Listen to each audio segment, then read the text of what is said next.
తెలంగాణ రాష్ట్రంలో పాలకుర్తి నియోజకవర్గ కాంగ్రెస్ రాజకీయాలు రోజుకు హాట్ టాపిక్గా మారుతూ ఉన్నాయి. దానికి సంబంధించి పూర్తి వివరాలు చూసే ప్రయత్నం చేద్దాం.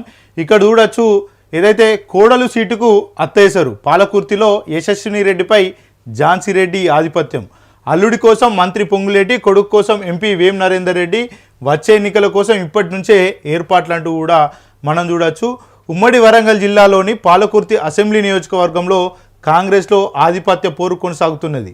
ఎమ్మెల్యే మామిడాల యశస్విని రెడ్డి ప్రాధాన్యతను తగ్గించి అసెంబ్లీ సెగ్మెంట్ను తమ చేతిలోకి తీసుకోవాలని చూస్తున్నారు.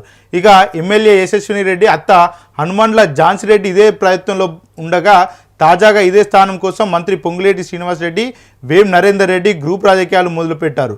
మంత్రి పొంగులేటి అల్లుడు ఖమ్మం ఎంపీ రామసహాయం కుమారుడు అర్జున్ రెడ్డిని వచ్చే ఎన్నికల్లో పాలకుర్తి సెగ్మెంట్ నుంచి ఎమ్మెల్యేగా పోటీ చేయించేందుకు గ్రూప్ రాజకీయాలు నడిపిస్తున్నారు. ముఖ్యమంత్రి రేవంత్ రెడ్డి సన్నిహితుడు, రాజ్యసభ సభ్యుడు వేం నరేందర్ రెడ్డి తన కుమారుడు కృష్ణ భార్గవ్ను ఇదే స్థానంలో ఎమ్మెల్యేగా పోటీ చేయించేందుకు ఏర్పాట్లు చేసుకుంటున్నారు. ఇక పీసీసీ క్రమశిక్షణ కమిటీని సైతం పార్టీ ప్రజాప్రతినిధులు ప్రభావం చేస్తున్నారని ఎమ్మెల్యే యశస్విని రెడ్డి వర్గం చెబుతున్నది. అసెంబ్లీ ఎన్నికలకు 2.5 ఏళ్ల ముందు నుంచే పార్టీలో గ్రూప్ రాజకీయం ముదురుతుండటంతో కాంగ్రెస్ వర్గాల్లో చర్చనీయాంశంగా మారింది. ఇక పాలకుర్తి నియోజకవర్గంలో ఒకసారి డీటెయిల్గా క్లియర్గా చెప్పే ప్రయత్నం చేస్తాను.